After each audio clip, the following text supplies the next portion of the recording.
முதல் வாசகம். எங்கள் கண்கள் முன்பாக இயேசு மேலே எடுத்துக் கொள்ளப்பட்டார்.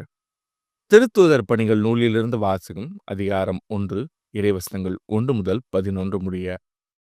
தெயோபில் அவர்களே, இயேசு தாம் தெரிந்து கொண்ட திருத்தூதர்களுக்கு அவர்கள் தூய ஆவியின் துணையோடு செய்ய வேண்டியவற்றை குறித்து அறிவுறுத்திய பின் விண்ணேற்றமடைந்தார். விண்ணேற்றமடைந்த நாள் வரை அவர் செய்தவை, கற்பித்தவை யாவற்றையும் குறித்து எனது முதலாம் நூலில் நான் எழுதினேன். இயேசு துன்புற்று இறந்த பின்பு 40 நாள்களாக அவர்களுக்கு தோன்றி இறையாட்சியை பற்றி கற்பித்தார். பல தெளிவான சான்றுகளால் தாம் உயிரோடு இருப்பதை காண்பித்தார்.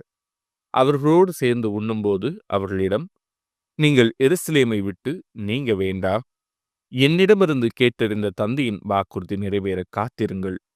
யோவான் தண்ணீரால் திருமுழுக்கு கொடுத்தார். நீங்களோ இன்னும் சில நாள்களில் தூய ஆவியால் திருமுழுக்கு பெறுவீர்கள் என்று கூறினார்.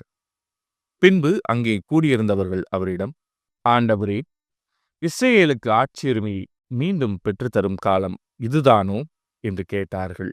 அதற்கு அவர், என் தந்தை தம் அதிகாரத்தால் குறித்து வைத்துள்ள நேரங்களையும் காலங்களையும் அறிவது உங்களுக்கு உரியதல்ல. ஆனால் தூய ஆவி உங்களிடம் வரும்போது நீங்கள் கடவுளது வல்லமையை பெற்று எருசலேமிலும் யூதேயா சமாரியா முழுவதிலும் உலகின் கடையெல்லை வரைக்கும் எனக்கு சாட்சிகளாயிருப்பீர்கள் என்றார். இவற்றை சொன்ன பின்பு அவர்கள் கண்கள் முன்பாக அவர் மேலே எடுத்துக் கொள்ளப்பட்டார்.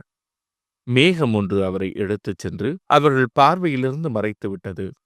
அவர் செல்லும்போது அவர்கள் வானத்தை அண்ணாந்து பார்த்து கொண்டே இருந்தார்கள்.